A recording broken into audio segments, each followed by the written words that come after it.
Hello everyone, I'm Detective Nick Rochetta, Public Information Officer for the Mesa Police Department. This critical incident community briefing will provide you with information about an officer-involved shooting that occurred in Mesa. You're about to see relevant video footage and learn about evidence and police procedures related to this case so you can better understand what happened based on what we know right now. Mesa Police Department conducts thorough use of force investigations. Typically, investigators interview multiple witnesses, view numerous hours of video footage, and analyze a significant amount of forensic evidence. These investigations can often take months to complete, which means things could change as additional evidence is collected, analyzed, and reviewed. This video will not draw any conclusions about whether these officers acted consistent with our policy and the law until all the facts are known and the investigation is complete. In this video, we will be sharing our officers' body-worn camera video as well as 911 calls and any other surveillance video obtained as part of this investigation. We do want to warn you, anytime a police officer uses force, the images and information can be graphic, disturbing, and difficult to watch, and the video may contain strong language. Viewer discretion is strongly advised, especially for young children and sensitive viewers. I'm Sergeant Jason Troth. The following critical incident occurred on April 22, 2020 in an apartment complex at 1120 South Sycamore in Mesa. Just after 8 o'clock in the morning, calls came into 911 reporting a man walking around the complex carrying 2 knives and screaming. 911 emergency.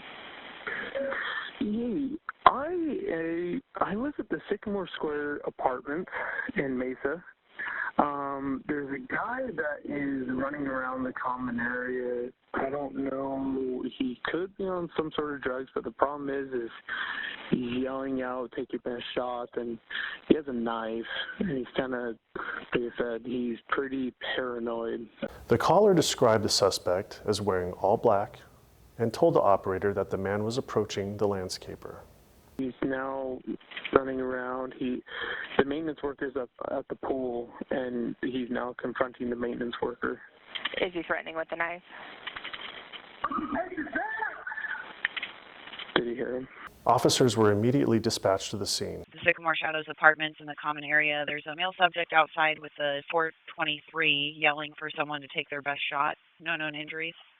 Multiple officers arrived on scene within minutes and began searching the common areas of the apartment complex for the suspect. A sergeant and an officer rounded a corner of an apartment building when suddenly the suspect, later identified as 31-year-old Craig Dandy, came around a corner behind them, yelling and running directly towards the officers.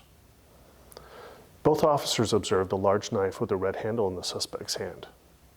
One officer was able to deploy a less lethal beanbag shotgun. However, Dandy kept advancing on them, and that is when the sergeant fired his duty weapon. Dandy fell to the ground just a few feet from the officers as other officers were running to assist. All right, behind you.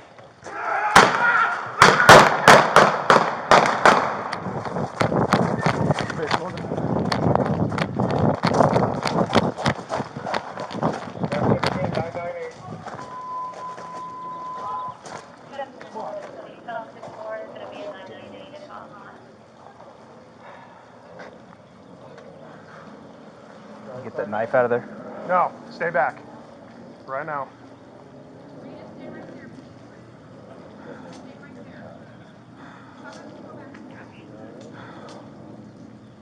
Send me hot, I'm en route.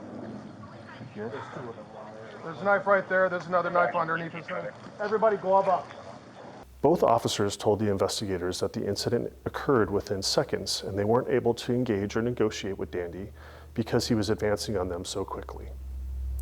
The sergeant approached Dandy and kicked out the knife from his hand and away from his reach. Officers quickly requested the Mesa Fire and Medical Department for assistance, but Dandy died at the scene. During the investigation, 2 knives were recovered near the suspect. Here are pictures of what those knives look like. Witnesses in the apartment complex reported that Dandy was acting erratically and charged at officers with the knife in each hand. All of the information gathered in the investigation has been turned over to the Maricopa County Attorney's Office for review. We appreciate you taking the time to watch this critical incident community briefing, and thank you for your continued community support.